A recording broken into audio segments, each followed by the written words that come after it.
To my educational channel విద్యా ఉద్యోగ సమాచారానికి స్వాగతం. డైలీ జీకే అండ్ కరెంట్ అఫైర్స్లో ఇవాళ 409వ వీడియోలో ఉన్న మనము 2026 ఈ మార్చ్ నెలకు సంబంధించి చాలా ముఖ్యమైన కరెంట్ అఫైర్స్, అదేవిధంగా ఫిబ్రవరికి సంబంధించి ఏమైనా ఇంపార్టెంట్ అంశాలు ఉంటే అవి కూడా మనం ఇక్కడ డిస్కస్ చేయబోతున్నాం. టాప్ 10 ఇంపార్టెంట్ బిట్స్ అయితే నేను ఈ వీడియోలో మీకు కవర్ చేస్తాను. Latest current affairs with stock GK కూడా ఈ వీడియోస్ అయితే మీకు అందుబాటులో ఉంటాయి. కాంపిటేటివ్ ఎగ్జామ్స్కు ప్రిపేర్ అయ్యే ప్రతి అభ్యర్థి కూడా తప్పకుండా ఫాలో కండి. డైలీ 10 ఇంపార్టెంట్ క్వశ్చన్స్ అయితే నోట్ చేసుకోండి. ఇక ఈరోజు క్వశ్చన్ నెంబర్ 1 వచ్చేసి మనకి ఇరాన్ రాజధాని ఏది? ఈ క్వశ్చన్ నేను ఎందుకు తీసుకున్నా అంటే రీసెంట్గా మనకు ఇరాన్ న్యూస్లోకి వచ్చింది. ఇరాన్, అమెరికా, ఇజ్రాయెల్ వారైతే నడుస్తుంది. అమెరికా, ఇజ్రాయెల్ ఒకవైపు, ఇరాన్ ఒకవైపు. సో ఇరాన్ క్యాపిటల్ సిటీ వచ్చేసి టెహరాన్ అండి. ఒక ఇంపార్టెంట్ హిస్టారికల్ కంట్రీ ఇరాన్ అనేది. కొన్ని వేల సంవత్సరాల చరిత్ర ఉన్నటువంటి దేశం ఇది. మీకు ఓల్డ్ అంటే ఏన్షియంట్ పీరియడ్లో ఇరాన్ను ఏమని పిలిచారంటే పర్షియా అని పిలిచేవారు. వెరీ వెరీ ఇంపార్టెంట్ క్వశ్చన్ అండి ఇది. చాలా ఓల్డ్ నేమ్ పర్షియా.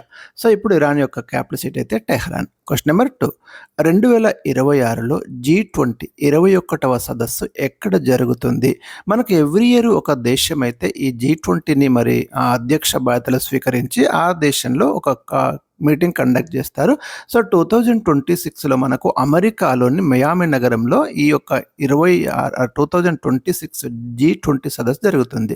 ఇక G20 అంటే ఇందులో మనకు 19 కంట్రీస్ ఉన్నాయండి.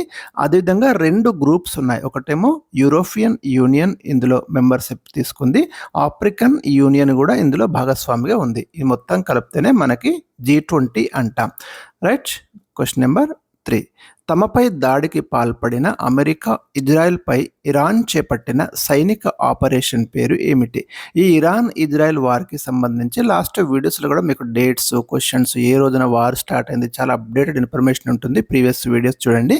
ఇక ఇరాన్ ఈ 2 దేశాల మీద అటాక్ చేస్తుంది. ఇప్పుడు దానికోసం ఇరాన్ చేపట్టిన సైనిక ఆపరేషన్ వచ్చేసి మనకి ఆపరేషన్ ట్రూ ప్రామిస్. ఇది గుర్తుంచుకోండి. నెక్స్ట్ క్వశ్చన్ వచ్చేసి మనకి 4, ఇజ్రాయెల్ పార్లమెంట్ను ఉద్దేశించి ప్రసంగించిన మొట్టమొదటి భారత ప్రధానమంత్రి ఎవరు? వెరీ వెరీ ఇంపార్టెంట్ అండి. ఇలా ఏదైనా ఒక అంశంలో ఫస్ట్ ఏదైతే ఉంటుందో అది ఇంపార్టెంట్ అవుతుంది. సో నరేంద్ర మోదీ 2026 ఫిబ్రవరి 25న ఇజ్రాయెల్ యొక్క పార్లమెంట్ను ఉద్దేశించి ప్రసంగించడం జరిగింది. ఈ రికార్డు సృష్టించిన మొట్టమొదటి Indian prime minister. Question number 5, Israel parliament పేరు ఏమిటి? ఎలాగో పార్లమెంట్ అనుకుంటున్నాం కాబట్టి ఇజ్రాయెల్ యొక్క పార్లమెంట్ పేరు కూడా క్వశ్చన్ ఇచ్చాను. నెస్సెట్ అంటామండి. చాలా చాలా ఇంపార్టెంట్. ఆయా దేశాల యొక్క పార్లమెంట్ల నేమ్స్ అయితే చాలా ఇంపార్టెంట్. మీకు జపాన్ యొక్క పార్లమెంట్ని డైట్ అంటాము. సో ఇట్లా గుర్తుంచుకోండి.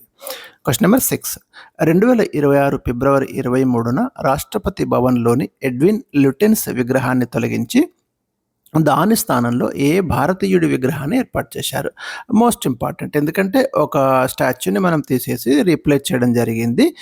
మరి ఏ స్టాచ్యూని అక్కడ మనం ఇంట్రడ్యూస్ చేసినామని చాలా ఇంపార్టెంట్ అండి.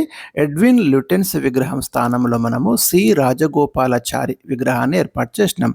ఈ ఇద్దరి గురించి కూడా మీకు చెప్తా. ఎడ్విన్ ల్యూటెన్స్ ఎవరంటే మనకు బ్రిటిషర్స్ కాలంలో న్యూఢిల్లీ యొక్క పట్టణానికి రూపకల్పన చేసినటువంటి వ్యక్తి. ఇండియన్ పార్లమెంటు భవనానికి రూపకల్పన చేసినటువంటి వ్యక్తి ఎడ్విన్ ల్యూటెన్స్ అండి. మరి అతని యొక్క విగ్రహాన్ని తొలగించి సి రాజగోపాలాచారి ఎవరు అంటే మనకు బ్రిటిషర్స్ వెళ్ళిపోయిన తర్వాత మనకు లార్డ్ మౌంట్ బాటన్ తర్వాత భారతదేశానికి గవర్నర్ జనరల్గా పనిచేసిన ఏకైక భారతీయుడు. కన్ఫ్యూజ్ కాకండి. భారతదేశం యొక్క చివరి గవర్నర్ జనరల్ ఎవరు అంటే బ్రిటిషర్స్ విషయానికి వస్తే లార్డ్ మౌంట్ బాటన్. భారతదేశానికి చెందిన ఏకైక తొలి గవర్నర్, చివరి గవర్నర్ ఎవరు అంటే రాజగోపాలాచారి, సి రాజగోపాలాచారి. ఇది గుర్తుంచుకోండి. కన్ఫ్యూజ్ కాకండి. ఇతని విగ్రహాన్ని ఏర్పాటు చేసినాం. క్వశ్చన్ నెంబర్ 7, క్రీడా ప్రపంచపు ఆస్కార్గా ఏ అవార్డును భావిస్తారు? మనకు డిఫరెంట్ టైప్ ఆఫ్ అవార్డ్స్ ఉంటాయి కదా. మరి క్రీడలలో ఒక అత్యున్నతమైన అవార్డుగా మనము చూసేది ఇంటర్నేషనల్ స్థాయిలో లారియస్ అవార్డు అండి. ఆస్కార్ అంటే మీకు సినీ ఫీల్డ్లో అత్యున్నత అవార్డు. మరి క్రీడలలో అలాంటి అవార్డు లారియస్ అవార్డు అండి. మన లారెస్ వరల్డ్ స్పోర్ట్స్ అవార్డు అంటాం. Question number 7. 2027 జనాభా లెక్కల సేకరణకు సంబంధించి హోంమంత్రి అమిత్ షా విడుదల చేసిన 2 జనగణన చిహ్నాలు ఇవి. మనకిప్పుడు 2026లోని జనాభా లెక్కల సేకరణ జరగనుంది. ఆ గణాంకాలైతే మనకు 2027లో రిలీజ్ చేస్తారు. ఇక్కడ 2 మస్కట్లు రిలీజ్ చేశారు. ఒకటి ప్రగతి, ఒకటి వికాస్ అండి. Very very important. భారతదేశ చరిత్రలో ఇది మొట్టమొదటి పూర్తి స్థాయి డిజిటల్ జనగణన. అది గుర్తుంచుకోండి. భారతదేశంలో జనాభా లెక్కల సేకరణ లార్డ్ మేయో కాలంలో 1872లో మొదలైంది మొట్టమొదటిసారి. తర్వాత 1881లో శాస్త్రీయ పద్ధతిలో జనాభా లెక్కలు తొలిసారిగా సేకరించడం జరిగింది. కాబట్టి మొదటిసారి ఎప్పుడు అన్నప్పుడు 1872, శాస్త్రీయ పద్ధతిలో జనగణన అన్నప్పుడు 1881 గుర్తుంచుకోండి మీరు. Question number 8. తెలంగాణ నూతన గవర్నర్ ఎవరు? రీసెంట్గా మనకు తెలంగాణకి నూతన గవర్నర్గా శివప్రతాప్ శుక్లా అపాయింట్ కావడం జరిగింది. హిమాచల్ ప్రదేశ్ నుండి ట్రాన్స్ఫర్ చేశారు. ఈ శివప్రతాప్ శుక్ల యొక్క సొంత రాష్ట్రం వచ్చేసి ఉత్తరప్రదేశ్ అండి.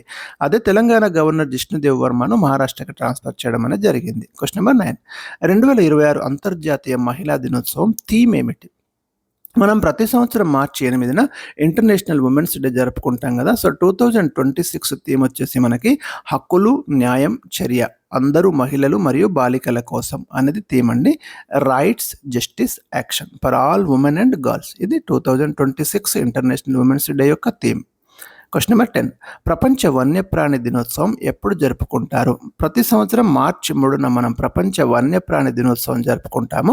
ఎందుకంటే మనకు 1973 మార్చి 3న ఒక ఇంపార్టెంట్ కన్వెన్షన్ అయితే జరిగింది. వన్యప్రాణుల రక్షణ కోసము అంతర్జాతీయ ఒప్పందం జరిగింది. దీన్నే మనము convention on international trade in endangered అంటే ప్రమాద స్థితిలో అంతరించిపోతున్న endangered species of wild fauna and flora అనేది మనకి ఈ అగ్రిమెంట్ అండి.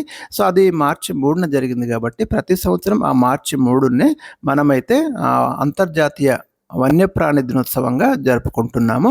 అంతరించిపోతున్న జంతువులు, మొక్కలు, అంతర్జాతీయ వ్యాపారం, వాటి ఉనికికి ముప్పు కలిగించకుండా చూడడమే ఈ ఒప్పందం యొక్క లక్ష్యం.